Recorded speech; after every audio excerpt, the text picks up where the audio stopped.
Ladies and gentlemen, again this evening, the Daily Classic has the pleasure of presenting to you the world's most eminent criminologist and crime commentator, The Shadow. Okay, you're on the air.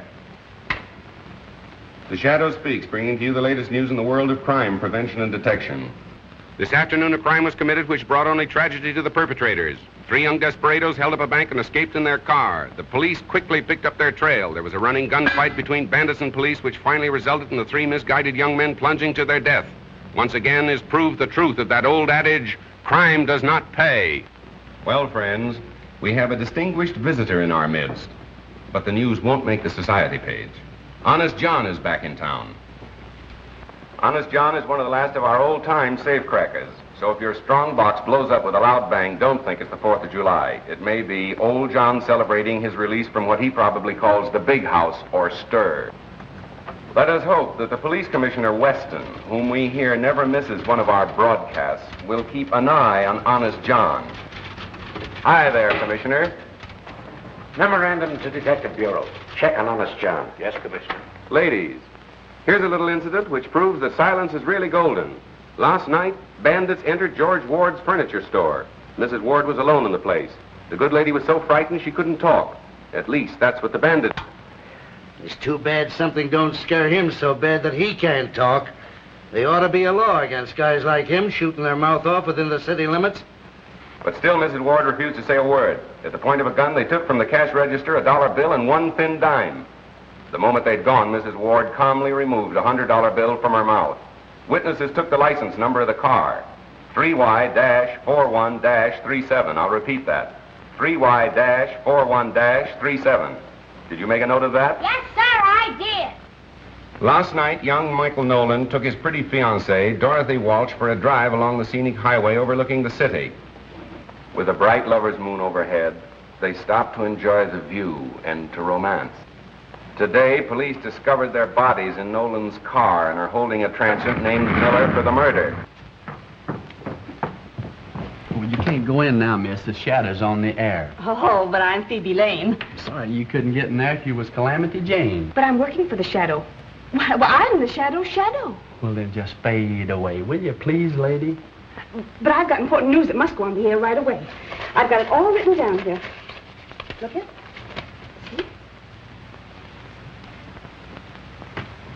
Last night in John Morgan's warehouse, not a creature was stirring, not even the watch. What I'm doing? This is my job. As robbers silently jimmied a window, they were greeted by cries of, "Get out, get out." They did. An hour later, when police stopped to investigate the window, the parrot was still screaming, "Get out, get out." Ladies and gentlemen, there seems to be a slight disturbance in the studio.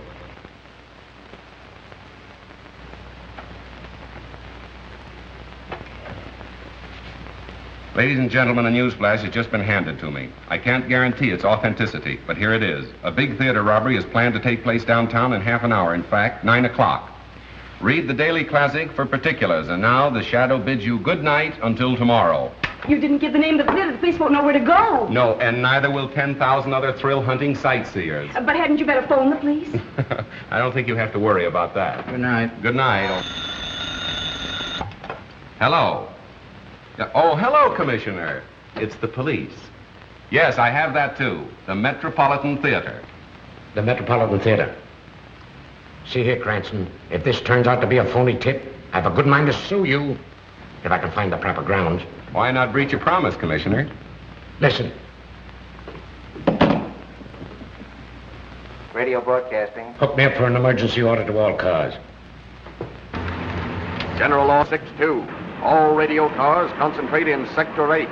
General Order 6-2. All radio cars concentrate in Sector 8. That is all. That's us again. Guess you'll have to get along without us, Frank. Well, I guess I can hold this down alone. Go on.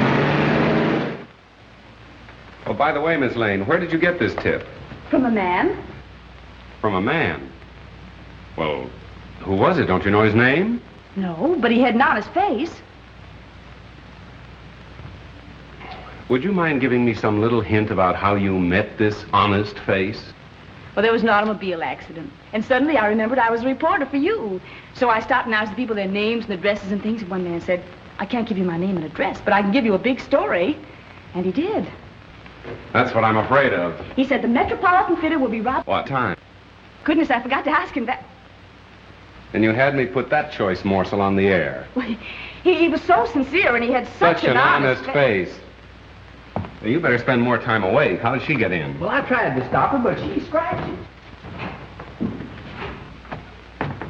Well, sir, did you hear that pipe dream I just had on the air? Yeah, where did you get it? A man told her. Told who? Phoebe Lane, the girl you wished on me, the honor student of college journalism. Say, will you get her out of my hair and put her back on the household page where she belongs? Not a chance, Cranston.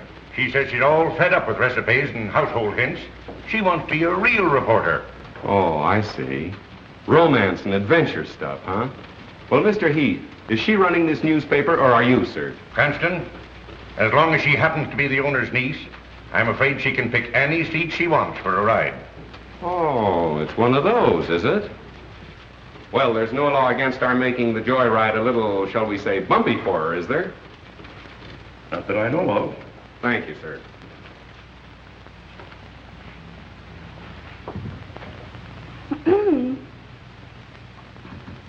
Ladies and gentlemen, this is Phoebe Lane, the real brains of the shadow who thinks he knows all about crime. But the real crime of the age is the way he makes you think he's so smart, when it's really me that does the work all the time.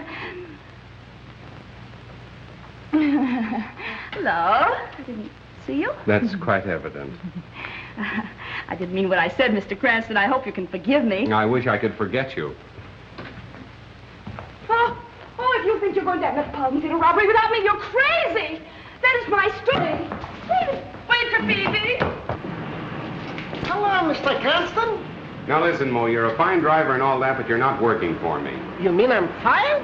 No, but you will be if you insist upon calling me by name. Now remember, you're no good to me unless you don't know me. Okay, stranger. Where to? Metropolitan Theater. This is going to be thrilling, isn't it, Mr. Cranston? Yes, and dangerous, too, particularly for you. For me? Why? Well, when the crooks start shooting, it seems they pick off the girl first. I never knew that. No, a strange quirk in the criminal mind. Nobody seems to understand it. Oh, but I understand it. It's because they realize that the girl is really the smart one. They have to get her first. Miss Lane, why didn't you stick to the baby and biscuit end of the newspaper business instead of hurling yourself into the jaws of death? Because I'm tired of babies and biscuits. I want thrills, adventure, romance. Ah, but the household hint page is the place to find it. The home is the very symbol of romance. Oh, no, it isn't. The nearest I ever came to it was when a cross-eyed washing machine salesman tried to kiss me in a model kitchen. Young lady, you're impossible. Not if the right man comes along.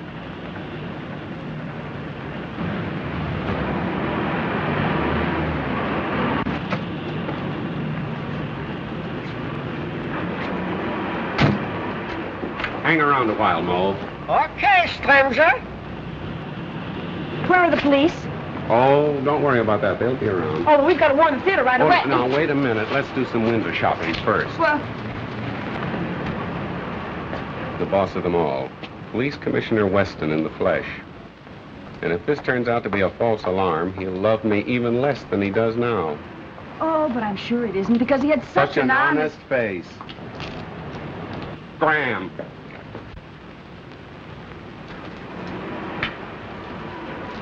Hello, Commissioner. Say, what kind of a song and dance is this? I hope you realize my whole department has been shifted just to take care of this tip-off. Maybe you'd rather have the theater robbed and let them chalk up another black mark against your record. Now, see here. We got crime down to the lowest level it's been in years. But the way you advertise it, people will think a crime wave is on. You might have twice as much to deal with if I didn't advertise the crime doesn't pay. I'm helping you. Well, I'd like to try running the department without your help, just as an experiment. It's 9 o'clock. Well, well, well. How time flies.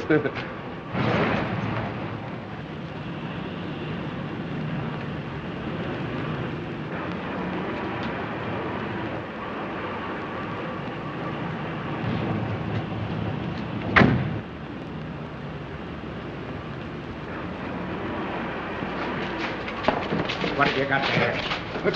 It's my violin. What are you taking in there for? What to play it, of course. I am a violinist. Yeah? Let me see it. Please, be careful. It is very valuable. Shut up. See? I no lie. I'm sorry. I owe you an apology. Take those off.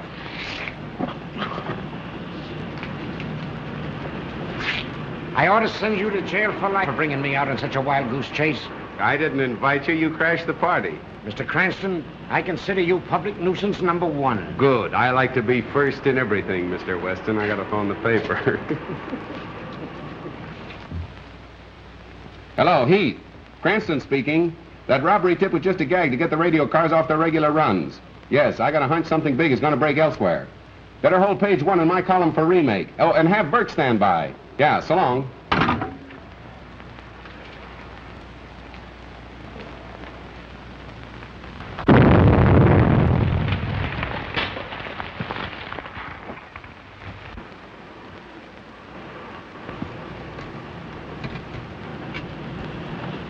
Give me the captain.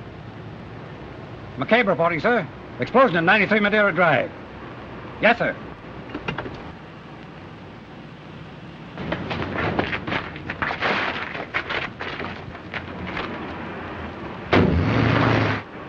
First you tell me to get all my cars down here to stop a robbery. Then you get me to rush them all back before there is a robbery. What kind of a merry-go-robbery is this anyway? I know, but then there's... Calling all cars from District 9. Calling all cars from District 9. Explosion reported at 9-3 Madeira Drive. Explosion reported at 9-3 Madeira Drive. That is all. Oh, Mr. Cranston! Wait for Phoebe! Oh, taxi!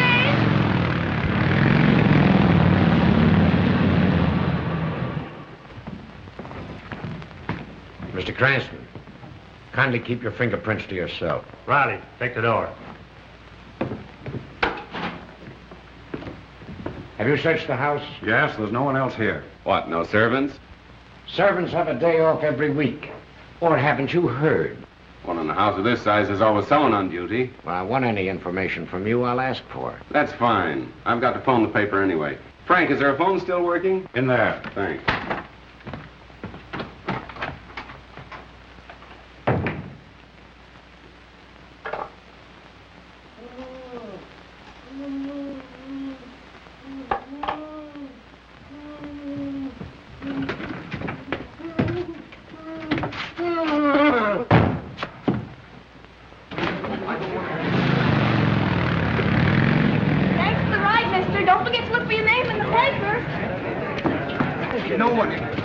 Stand back, lady. Oh, but I'm a reporter. I'll show you my press cards. No reporter. Oh, but officer, I've got to make good on the story. I've got a sick mother. Oh, yeah? Well, your mother's going to have a sick daughter if you don't scram out of here.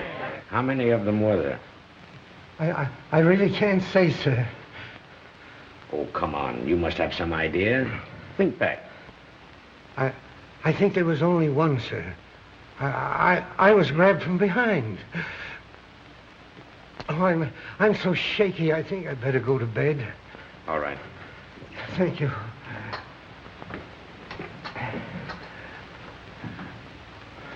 Stay with him, Tom. We're wasting time here. Get your men out and bring in the man who did this job. An old-time safe blower who just got into town. His name is, Honest John? Honest John. Bring him in and we'll charge him with robbery and homicide. The motive of the crime wasn't robbery.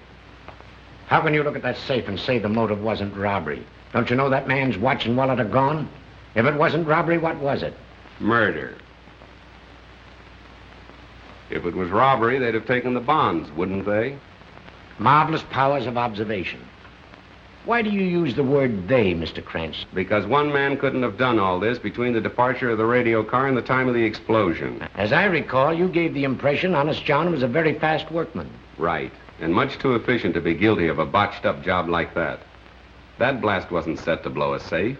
It was calculated to kill whoever opened it. I say you're wrong. That's great. I'll see that your opinion is given its proper unimportance in my column tomorrow. There won't be any shadow column tomorrow. Oh, no? No, and for a long time to come. Inspector, kindly file this gentleman in one of our steel cabinets. Somewhere out in the stick. On what charge, Commissioner? Material witness. Thanks for being the first man on the scene of the crime. You certainly use your brain, Mr. Cranston. I wish I could say the same for you, sir. Oh, never mind those things. I don't go in for flashy jewelry.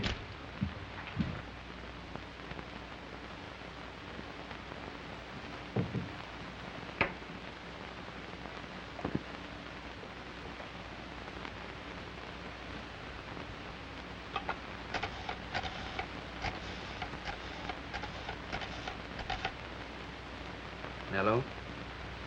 Give me the desk, sweetheart. Burke speaking. New lead off for Shadow Column. He says Weston all wet with robbery theory on Morton case. Says it's murder using robbery as a cover-up. Honest John? Nah. He's just as innocent as a new laid cornerstone. Oh, yeah, say, Cranston's been pinched. Yeah, held as material witness. On the way now to some hick-town hoosgow. Oh, sure, right on my toes. Well, so long, pumpkin puss.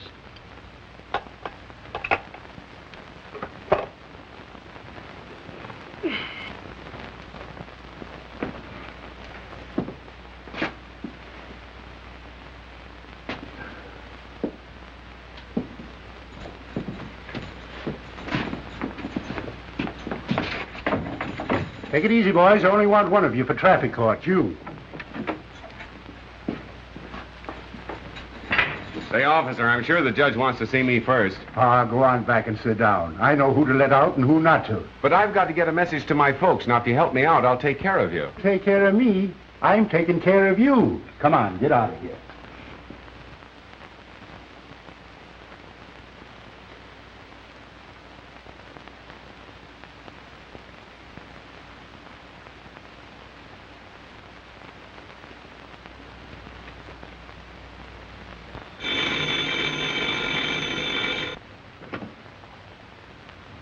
Hello, Heath. Well, I suppose you want to know what happened to your man Cranston. After what you let him print yesterday, this is a fine time to call me up and ask for anything. But, Commissioner, you've got to let him out for the broadcast tonight. Why, thousands of people are waiting. To hear what else he has to say about the stupidness of the police department, huh? Well, let him wait. And furthermore, unless he changes his tune and lines up on our side, I'm going to cut off all police news from your paper. But the news is public property. You can't... Keep your men away from the records? Of course not. They can have the same access as other citizens. And I'd like to see you get out a newspaper on that. All right, Commissioner. Anything you say. But you've got to let the Shadow out in time for his broadcast tonight. We can't disappoint the public. Can't disappoint the public, eh? Well, we can't mislead them either. Goodbye. But... we must have got cut off. Say, what are you in for? Nothing. You mean you've done nothing? Absolutely nothing. They're holding me without charge. Oh, well, now that sounds scrumptious. That's the greatest. I never heard such a thing in my life. They can't do that to you. Hey, jailer! Pardon me. Hey, jailer. Keep your shirt on. I'm taking you out right now. Me? I don't want to go out. I've got a right to stay here. This is the man who wants to go out. Listen, tell that to the judge, and he'll take care of your friend and you, too. Oh, don't you worry. Everything's coming out. Now, wait a minute. Don't handle me so rough. Oh, don't worry. Everything's coming out all right. Goodbye, old boy. I'll see you soon. I'll see you some more. Good luck. Have a good time. Just a minute. Wait. I'll just be listening a minute. Everybody gets out but me.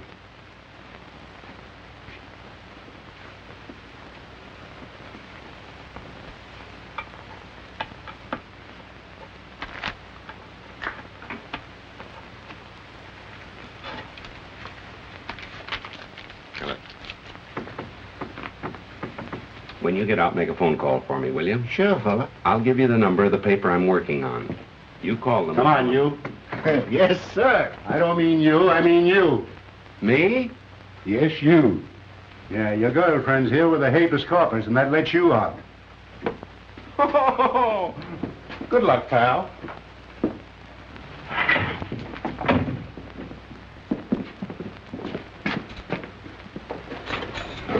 Nice little Phoebe to call for you. yes, thanks a lot. Don't thank me, thank Mo. How much was it this time, Mo? Is this a place to talk business? Don't worry, it'll be on your bill. There, too. The office. Okay, stranger. Cranston. Well, he must be here. Well, he goes on the air in a few minutes. Well, where is he? You looking for me, sir? With millions of people about to tune in on your broadcast in a few minutes, I should worry where you are. You don't think I'd miss an opportunity to pay my respects to Commissioner Weston, do you? Now, look here, Cranston. You've got to lay off Weston. I see. He's been sticking a knife in me with one hand and patting himself in the back with the other, and you fell for it. You're smart enough to report crime without deliberately antagonizing the entire police department. Well, I try to take care of myself.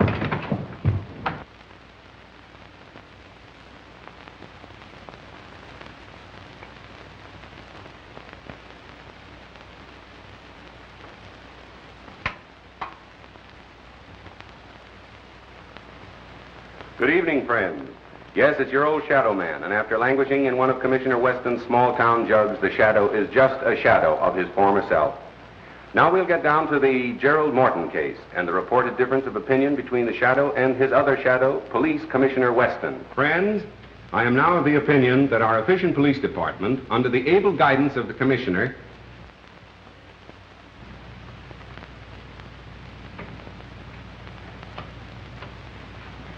Ladies and gentlemen, an emergency has arisen in the studio, and we must pause briefly for station identification. Listening to station EMOR of the Daily Classic. Our program will continue in just a moment. Well, John, what can I do for you? So you're the guy that reminded the cops I was in town. But I spoke of you in a very complimentary way. I said you were tops in your profession. No man can ask for more than that, can he? Yeah, but you sounded off that I'd done that amateurish Morton job. That's my beat. Now listen, when I was cracking safes, which I ain't no more, I was so good I could lift the door off, lay it on a blanket as gentle as a mother's kiss.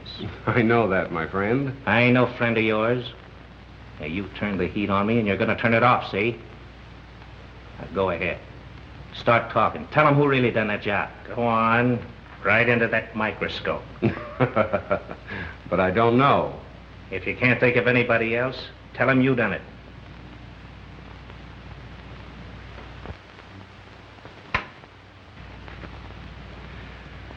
My friends, now that I have the situation in the studio absolutely under control, we can resume our discussion of the Morton murder mystery. Why was Gerald Morton murdered?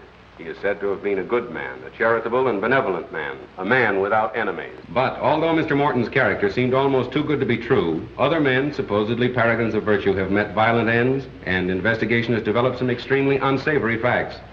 If my own investigation should develop a hidden side of Mr. Morton's life, I shall tell you all about it tomorrow.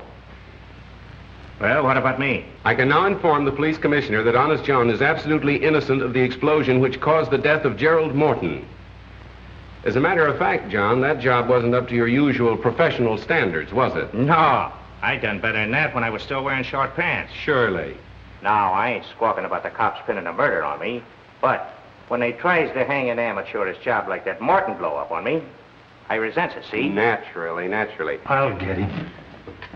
Take a general order. Effective immediately. There you are, ladies and gentlemen. You've just had the pleasure of hearing Honest John in person. You mean I was on the air? You were, John, and thank you.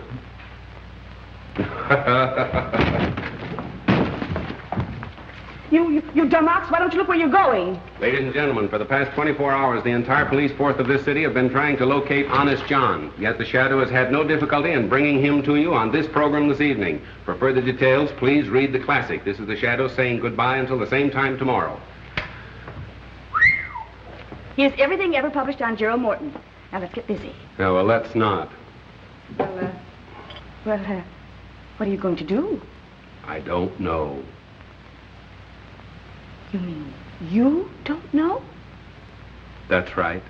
The Shadow doesn't know. Have one? I tried it once and it made me dizzy. Oh, so that's what caused it. Good night. Good night. This case is getting to be a bore. Why don't you hurry and make something happen? Miss Lane, when lightning is about to strike, one doesn't try to hurry it.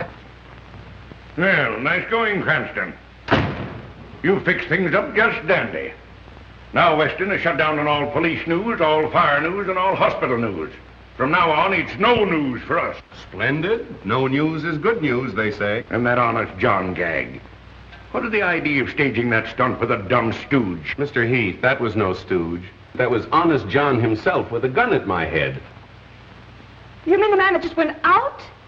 Miss Lane wants excitement, but doesn't know it when she bumps into it. Oh. I don't care if this does make me dizzy.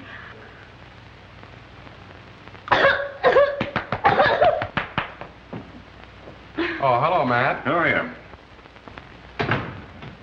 Well, where is he?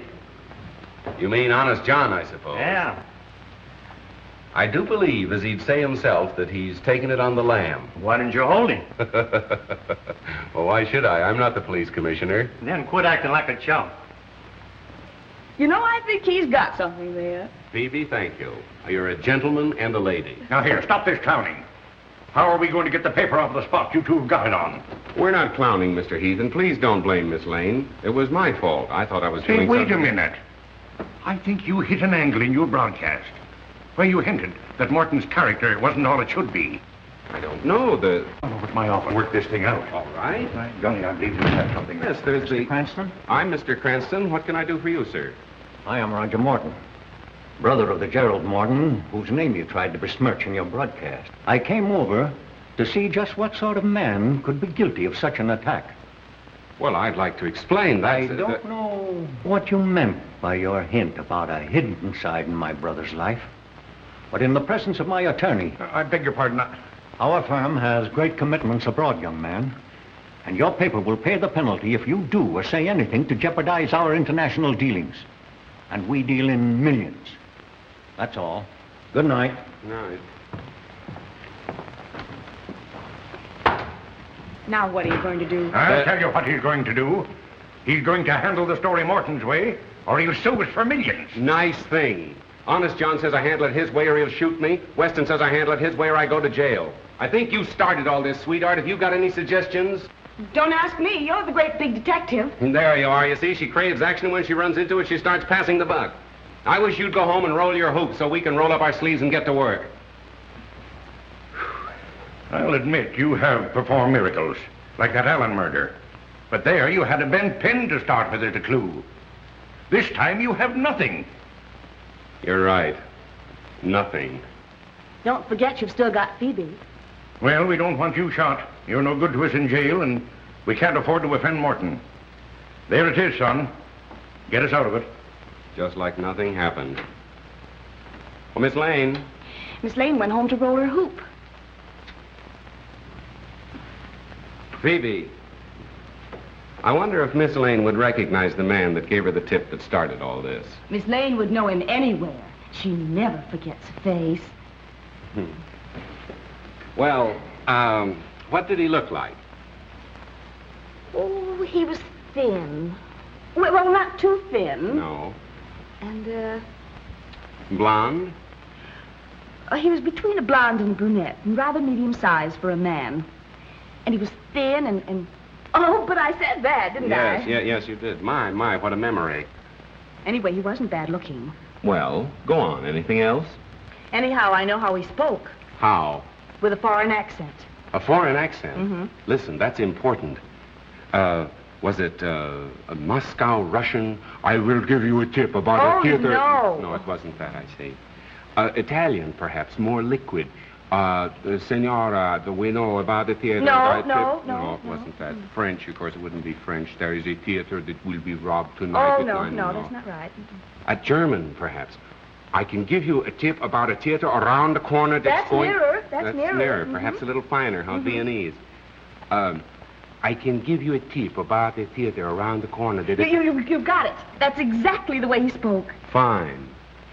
And I'm sure I'd recognize him now if I saw him. Good. Thank you, Miss Lane. Now you can go home.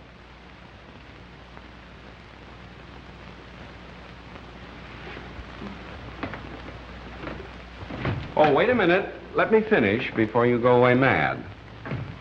Go home, put on your nicest dinner dress, and I shall call for you between 9:30 and 10 o'clock. You mean I'm going to be wined and dined for remembering his accent? No, sweetheart. The idea is to find the man. I don't get it. When you want to find an American, you go where he works. When you want to find a foreigner, you go where he dines. My, but you're clever. Let me see now. Should I wear black or blue or You'll wear black and blue if you don't hurry. Scram, sister.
go for another duel. More caviar, madame? Oh, no. No, if I eat any more of that buckshot, I'll pass out. Don't you dare pass out until we find that man.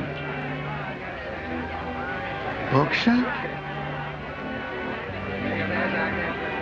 Oh, 1:30. I've looked at so many men that they all look so tired. I thought you wanted to be a reporter. Now listen, you stick around until we find the man, then you can go home.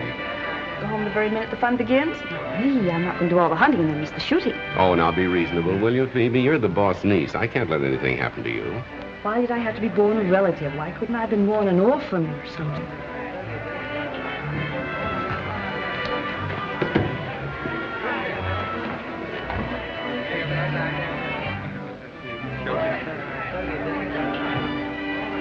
What? There he is. I thought you said he was good looking.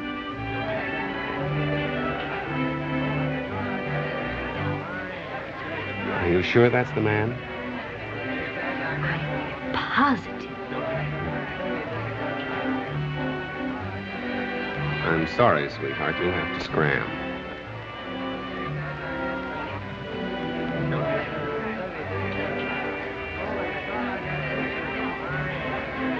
Oh, hello. Oh, I am sorry. I have made a mistake. You are not my old friend, Captain Litzman, as I thought. My mistake was a natural one. You know, I have not seen Litzman since we flew together in the war.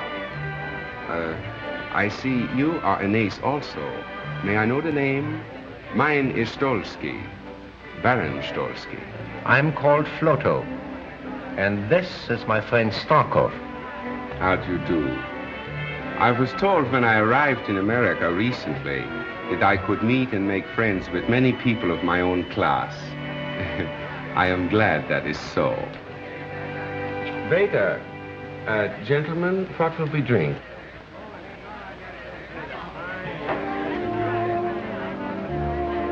Lassard 26. And make sure it is 26, please. Très bien, monsieur. Hello, darling. Well, aren't you going to introduce me, precious? After all, I am your wife, you know. Or do you? Oh, yes. Forgive me. Baroness Stolsky. May I present Mr. Floto, Mr. Starkov, my new friend. How do you do? How do you do? Thank you very much. For a recent arrival in America, as they say over here, you must be a fast worker to have married so charming a girl so soon. Well, it was a whirlwind courtship. We met on Wednesday, I proposed on Thursday, and we were married on the Statue of Liberty. You met her through her newspaper work? Newspaper work? Yes. You're a reporter for the Daily Classic, are you not? Why, no, there must be some mistake. Why, I'm just not clever enough to be a reporter, am I, darling? No, darling. Pardon my mistake. America is a land of women so beautiful. They all look alike. Sorry, monsieur, cannot serve you. The bar is closed. It's after closing hours. Oh, that's too bad. I had counted on talking over old times with you. But my apartment is never closed. Come, we'll go and have a drink and chat before we break up. I'm afraid we cannot join you. You know, the Baroness never keeps late hours. Oh, but one evening won't matter, darling. We'd be delighted to go. Come on, dear.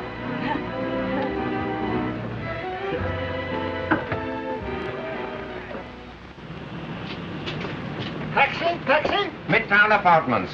Oh, no. You see, it is a raining night. I'm sorry, and it's so late. I must take my wife home, I'm sure. But the Midtown Apartments are not far from here. Yes, darling, and I'd love to have another drink. Oh, darling. Easy. You see, my wife gets these attacks, you know, when it's late and raining. I must take her home, but we will see you tomorrow for luncheon. At the Hofbrau at 1.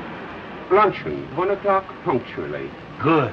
Yes. Well, 12 Dutton Street. okay, Splinter. Good night, gentlemen. Good night. Good night.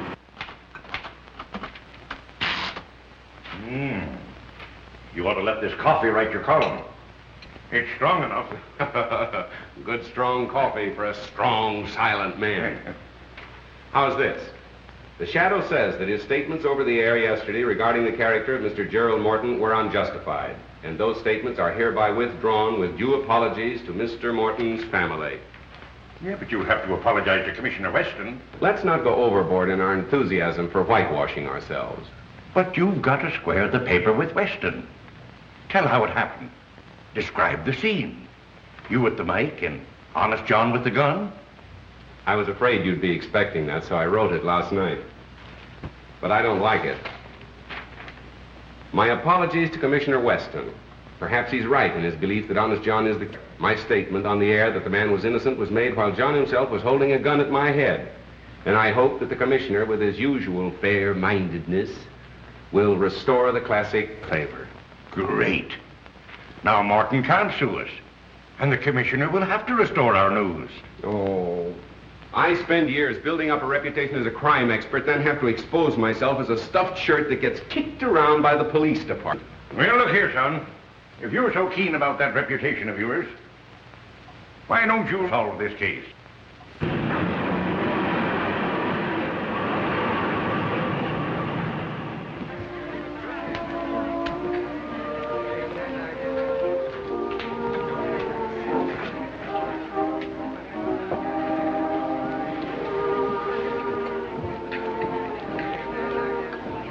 Well, did you check? Who is he? The Shadow, the criminologist. He is not to be taken lightly. Neither were the best detectives of Paris, London, New York. Yet, here we are. An amateur.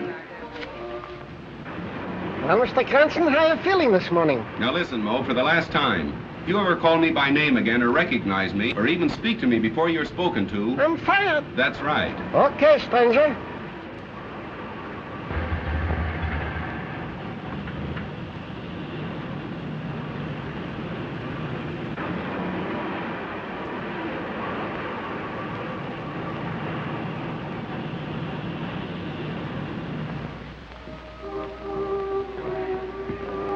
I wonder where our friend Mr. Cranston is. There's something wrong, Stalker. There's something wrong with your nerves, my friend. We are not going to leave here with our work half finished. Yes, yes. I know how much there's at stake. That's why I'm so uneasy.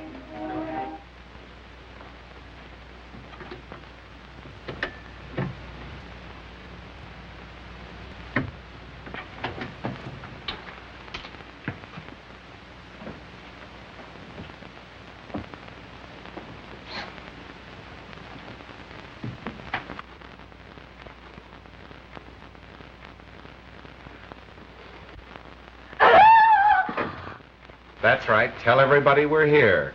Suppose Floto or Starkov would have been behind this door instead of me. Oh, but they couldn't be. They're both at the restaurant. And I thought you'd be there having lunch with them, too.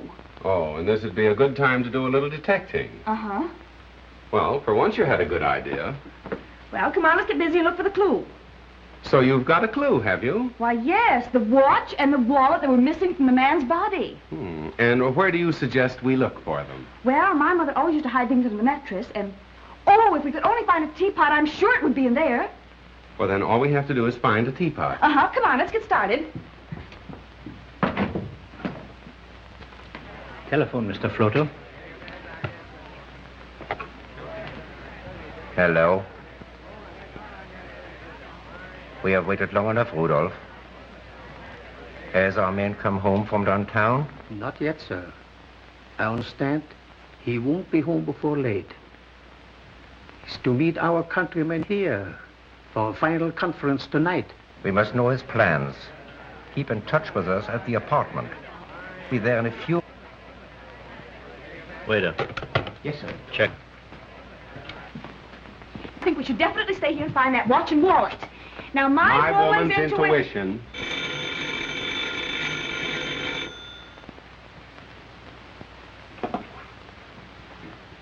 Hello? This is Floto. The master has just gotten home. Early in the afternoon will occur an opportunity when he's gone. Shh, no more. Someone is coming. I call you back. What's happened? Just a minute. Operator, can you trace that last call to this number, please? But it's important. Oh, I see. Thank you. Are they going to trace the call? Oh, they can't trace a call on a dial phone. What are we going to do now? Well, wait till he calls back. Till who calls back? The fellow I just talked with.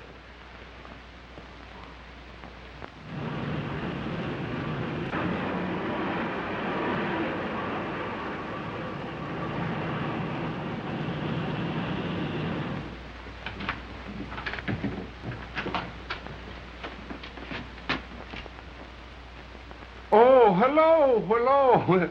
We were afraid we had missed you. We've been waiting and waiting, haven't we, dear? What are you doing here? Well, we came for the luncheon. But the appointment was to have luncheon at the restaurant. Oh, how stupid of me. You know, I'm afraid last night when we made the appointment, my mind wasn't on it. You know, my wife had that attack. I trust she's better now. No, I'm afraid she's even worse. Aren't you, dear?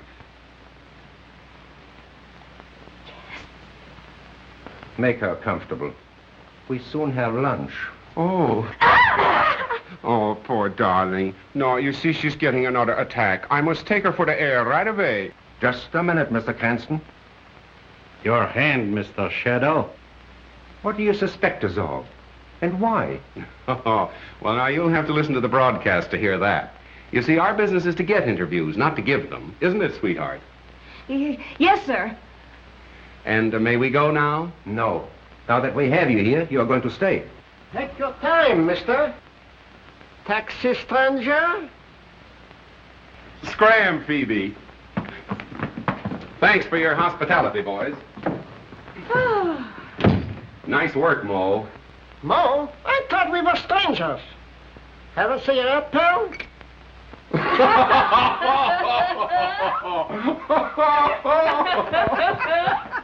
The police. What makes you think so? Because he prefers to work alone. Hello. What's that? That wasn't I. We were not at home then. That was Cranston. Repeat what you told him. It's Rudolph. He told Cranston his master would be at home this afternoon, and that an opportunity might occur to strike. That's indefinite. But incriminating. He must act at once, today. Tomorrow may be too late. Naturally, my woman's intuition told me that we should get out of there, but I was afraid to tell you because I thought you'd laugh at me. Well, thank goodness it's all over. There's nothing to worry about now. You take your woman's intuition and go to luncheon. Oh, trying to get rid of me. Well, I'm not going to go. I'm not going to miss any more fun. Well, I've got some work to do. Now, you run along, please. All right. It's a good girl.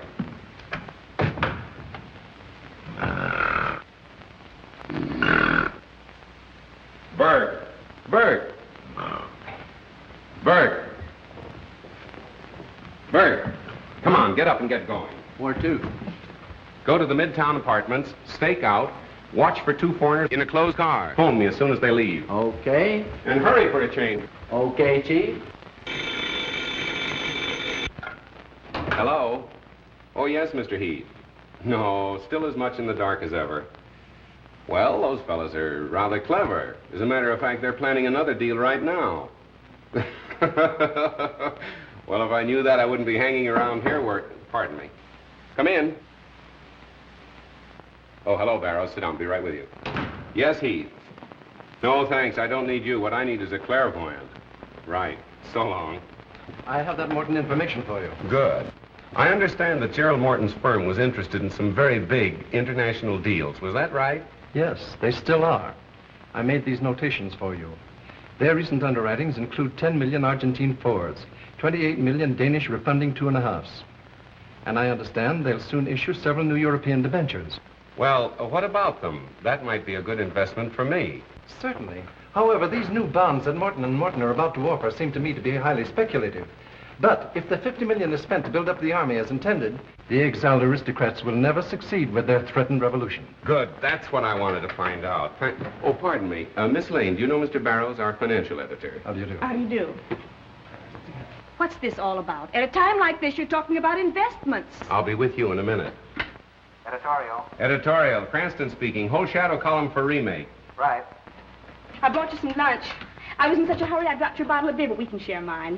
A good assistant would never let her boss go hungry. Oh, thank you, Miss Lane. And now will you phone the commissioner and tell him I'll call him back later? What's his number? You'll find it in the book.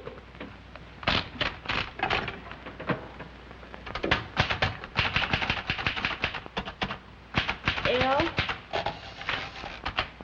A 6 7 2 4 9.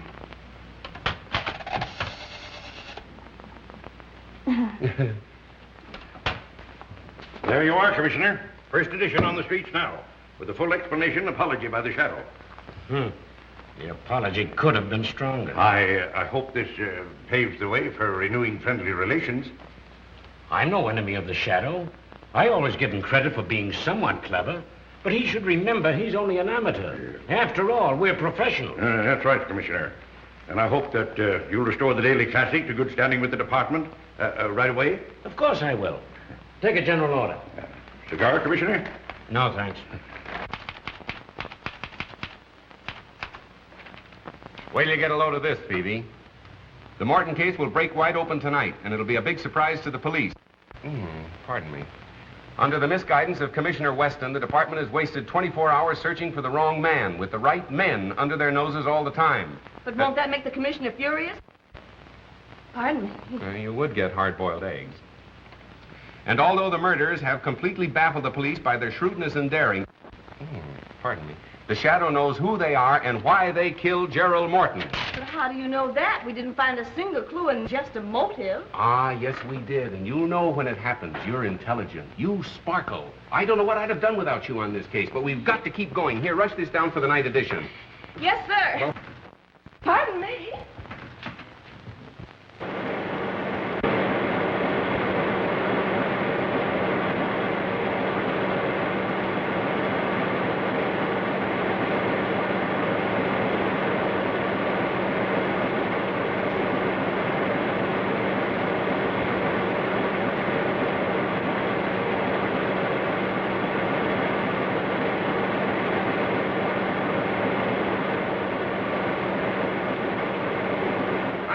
You not to fight Weston. You've ruined the paper with your grandstanding. Even if you have added 100,000 new readers to our circulation. Maybe you're right. Maybe I did pull a boner. I did it to keep the confidence of our readers, to prove that we've tried to expose stupidity wherever it exists. For years, we've been trying to educate them and their children to obey the law. Now, maybe you're willing to undo all the good we've done, but I'm not, Mr. Heath. Well, neither am I. But I've got the paper to think of. Suppose you're wrong in this case. Why, they'll laugh you out of town. What if you don't solve this murder this afternoon? Then I'm through, washed up. No more Shadow column and no Shadow. But if I'm right and Weston's wrong, he's the one that has to change his tune. He'll have to work hand in hand with me, and between the two of us, there'll be so little crime in this city, it'll be a crime. That's the spirit. Now you're talking. Yes, sir. I makes 4 straight passes right in the road. Then I picks up them dice again, breathes on them, and I said, come on, baby, Papa needs the dough. And right there, the little cop comes along. Oh, man.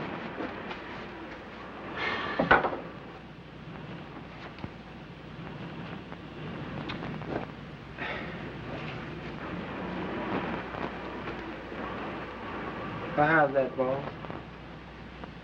A boss?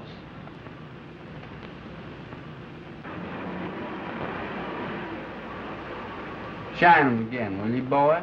Again? I done shot him 3 times.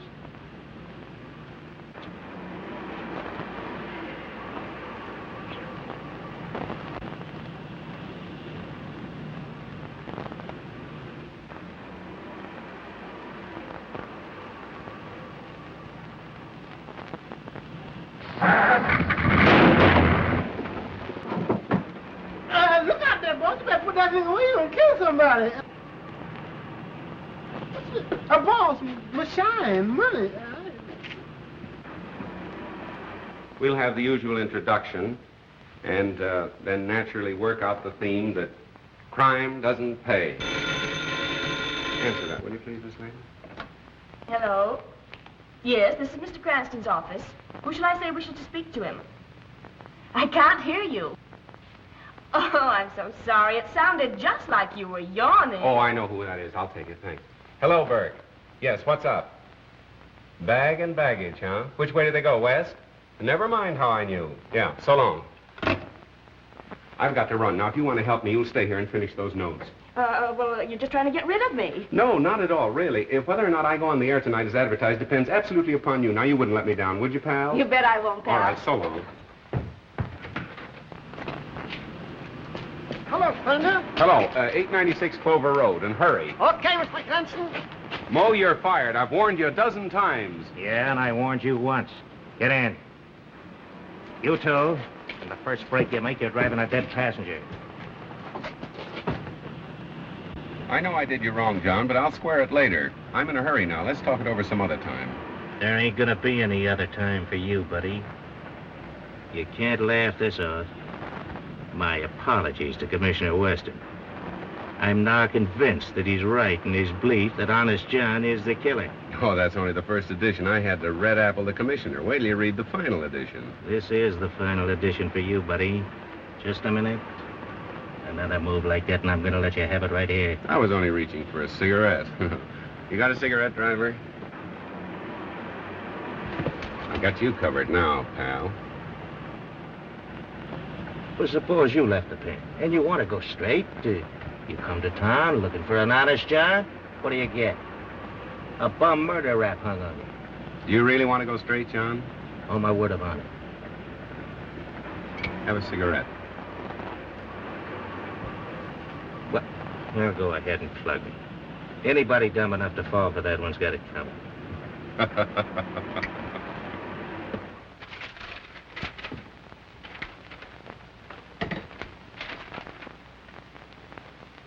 Am I on the air?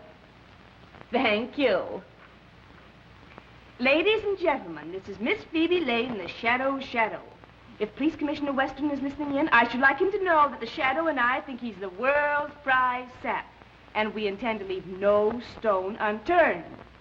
The Shadow knows who killed Gerald Morton and why. We'll be on the air at 8 p.m. this evening as usual. Well, we'll see about that. Matthews, what's the law covering withholding of evidence from the police? Section 164, revised criminal code, sir. Get out a warrant for Cranston and pick him up at once. Yes, sir. And now, ladies and gentlemen, I'll give you my own story of how I helped the Shadow to solve the Gerald Morton murder mystery. In the first place, Commissioner Weston and his very dumb stooge, Detective Inspector Matthews, were off on a false scent as usual, and... Keep right on, sister. You were going great. Oh, I'm so sorry. You frightened me so I didn't know what I was saying. I never know what I'm saying when I'm frightened. Do you want to see Mr. Cranston? Yeah, just to say hello. You're not going to arrest him again. Oh, no. Cranston and I are old personal friends. Oh, then I can tell you where he is. He's out in the Morton case. Ah, Morton. Thank you. Be sure to thank Mr. Cranston for me. Well, thank you, Mr. Matthews. I certainly will. And I'm sure he'll thank you. Mm-hmm. Goodbye. Bye.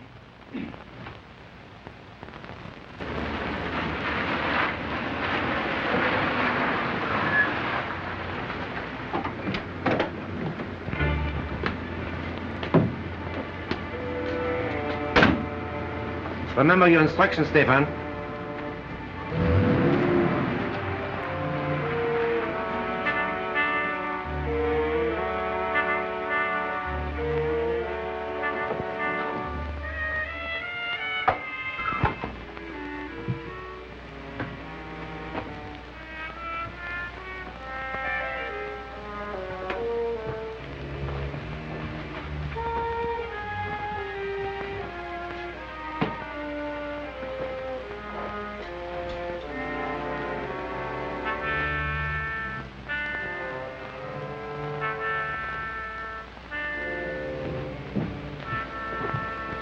Sorry if I kept you waiting, gentlemen. Our appointment wasn't until later.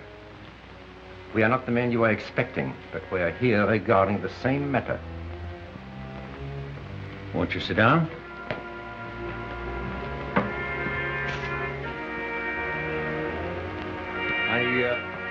Really, there's no need of that.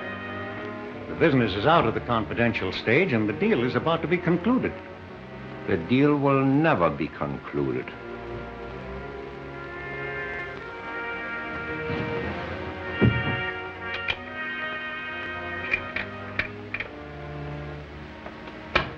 You will kindly take out all negotiable bonds and securities and any large amount of money.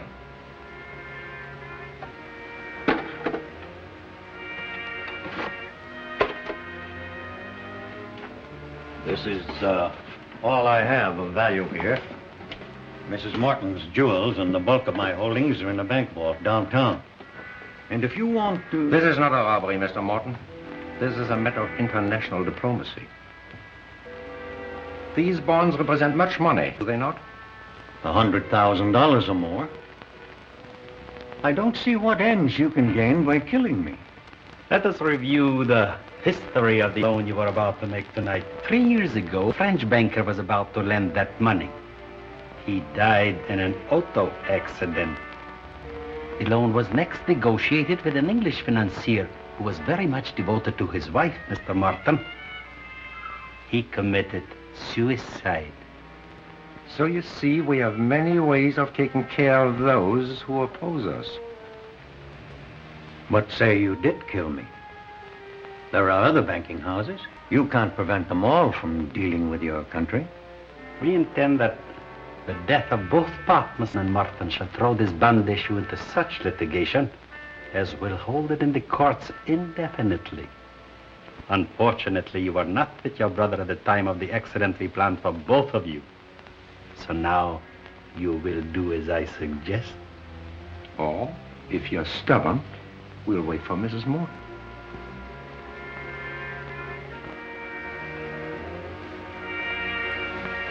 What do you want me to write?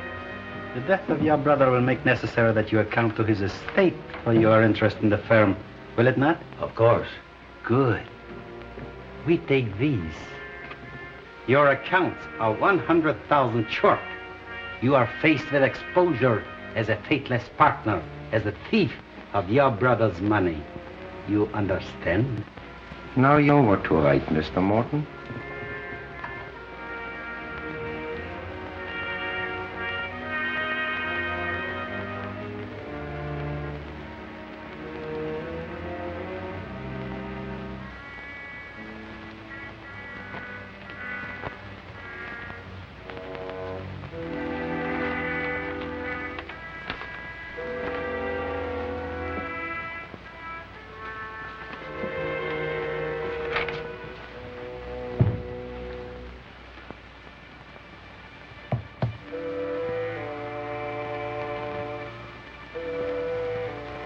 Answering an unspoken question, there's only one bullet.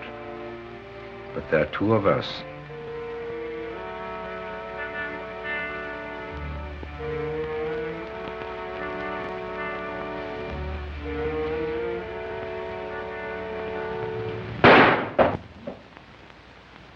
Good shot, John.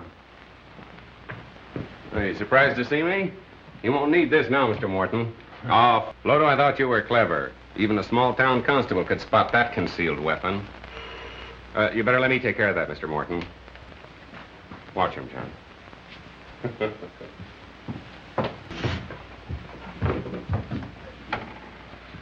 Oh, hello, Matt. Hello. How did you get here? Weston sent me out to pick you up. You're under arrest. What, again? What's the charge this time? Withholding evidence in the Morton case. As usual, the commissioner's late. Hey, you!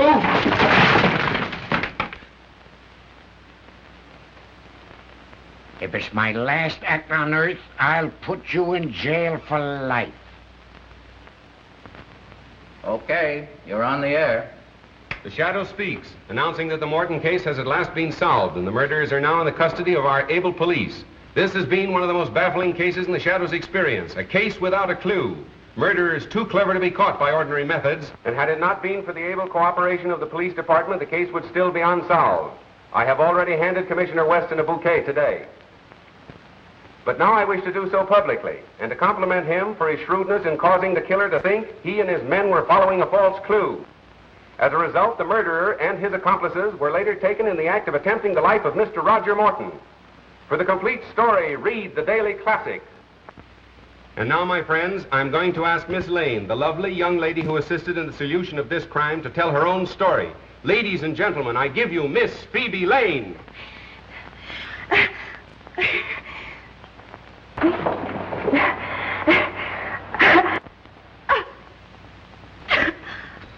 Ladies and gentlemen, there seems to be a great deal of static interference this evening. And anyway, we thank Miss Lane for her very vivid description. The Shadow speaks. Ladies and gentlemen, crime does not pay. The Shadow bids you good night till our next broadcast.